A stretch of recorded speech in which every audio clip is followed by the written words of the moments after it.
Hey Enclavers, it's Randall Martin, and as promised, I'm going to give you my market update and some data that you can use if you plan to protest your taxes, which, by the way, everyone in the neighborhood should file their protest on their taxes with Harris County Appraisal District, hcad.org.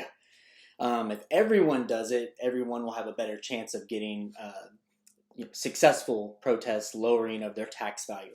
First and foremost, as always, your appraisal value with the appraisal district does not affect your real estate market value. Just because you get your value lowered with Harris County for your taxes, it doesn't have any impact on what I could list and sell your home for in the real open market. Generally, the appraisal district values are a lot lower than what the actual market values are.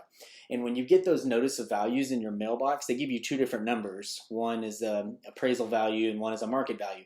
That is not your true market value, okay? It's just their computerized person behind a desk putting stuff out. So anyways, two updates. I told you two. So here's first and foremost what's happening in this market overall, real estate wise. It's kind of crazy. So pricing has gone up. So inventory has gone down. So when it's just supply and demand, it's a simple relationship. If supply is low, demand goes high. So that's what's been happening. The reasons why inventory is low, there are many. Some people are nervous because of the pandemic. They don't know that they can trust their finances or their job security, so they don't want to potentially make a move. They want to stay where it's safe. For some people, it's affordability. There's not enough choices out there, so they'd rather just wait. Some people, there's just many reasons. There's nothing wrong with it. There's a lot of people moving right now. And that's great. It's actually a really great time because the interest rates are so low. You can secure an extremely low interest rate on a new home or on a refinance if you're going to stay in your existing home. But I want to show you a couple stats real quick of what's going on just so people understand, because some people think the coronavirus has made our market stale or maybe I thought the market was going to go down. Well, I'm going to show you this graph right here. This is all the way back to 2011 to 2021. So it's been an upward climb, okay? But it's been a steady upward. This little part right here where it's low, that was March and April. This is historic sales price trend. That little low spot right there was March and April of last year. That's when the actual shutdown occurred.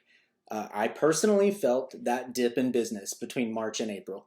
And the homes that were selling at that time were some of the lowest priced homes on the market. They be it a foreclosure or different stuff. There just wasn't that much inventory and things were getting swallowed up. But look what happened after that.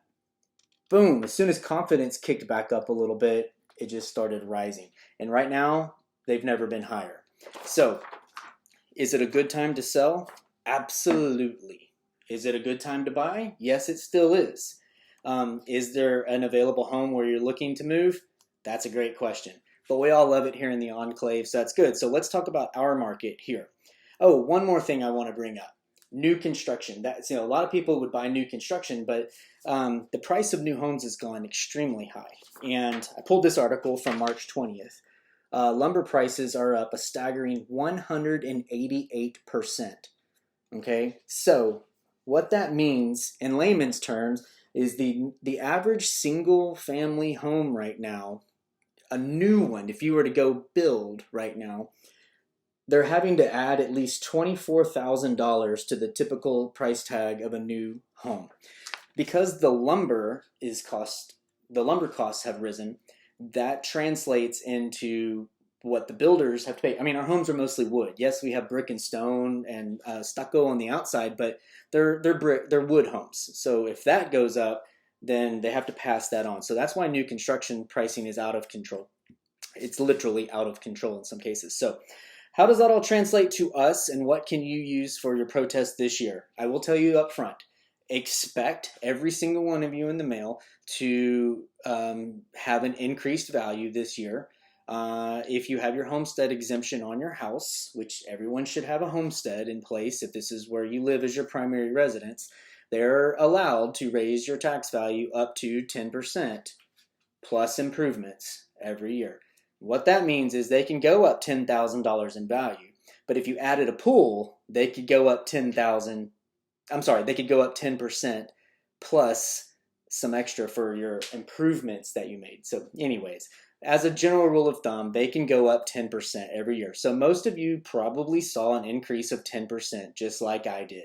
So how are we going to fight that? Well, I'm going to put my usual sale posting. It's going to look just like this in the group. It's going to be a PDF, and all it is every sale that took place in our neighborhood in 2020. When you're protesting your taxes, they're going to want sales from the 2020 because they technically assess your value as of January 1st, 2021. So they'll look at sales prior to that date. So what do you do with this? The key things you're going to look for on here is square foot and sold price. Okay. In our neighborhood, we have some homes that are over 4,000 square feet, and we have some homes that are 1,700 square feet. So you can't just take a price per square foot and say it's linear. It's not. It's going to be different. There's one-story homes and two-story homes, everything. So what you want to do is you can see which homes are most similar to yours in terms of square footage, and then what price they're looking at.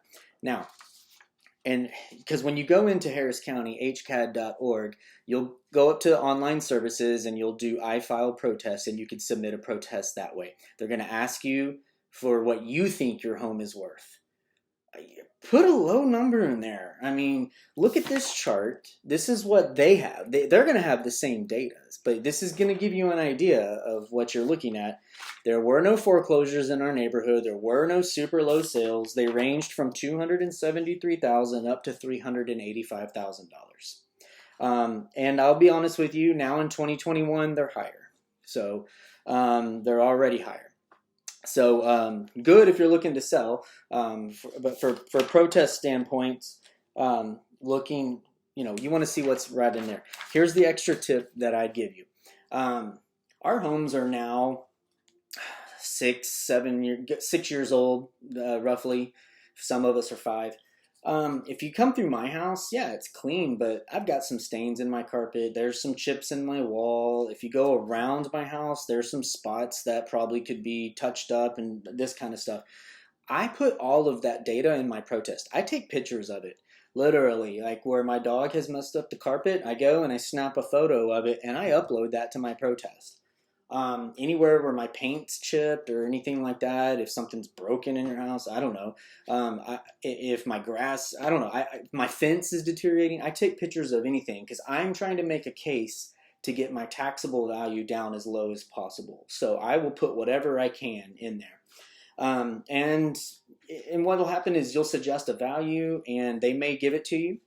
They may come back with a counter offer of what they think it's worth. And in some cases, they might request that you do an in-person or a virtual meeting where they're going to want data like this of how you're basing your value. Here's the deal. Don't give them any more than you have to. Put a number in. I want a value that's at least somewhat close to what my value was last year, and that's the goal. Unless something dramatic happened and you can go less or whatnot. But anyways, that's how to do this in a nutshell, and at the expense of making a feature-length movie here. I'm going to pretty much cap it there, but I'm not a tax expert. This is not legal advice. This is Randall, your neighborhood realtor that's always got your back, whether you're protesting your taxes or you need to, unfortunately, leave our neighborhood for any reason. I can help with that.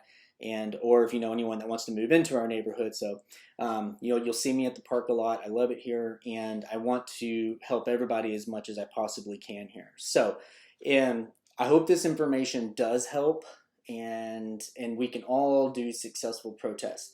If you have any other questions, you can always message me. I'm happy to help any way I can. I cannot do these protests for you, though. It's up to you to do this. So, anyways, until next time, I hope it was helpful, and we'll talk to you later.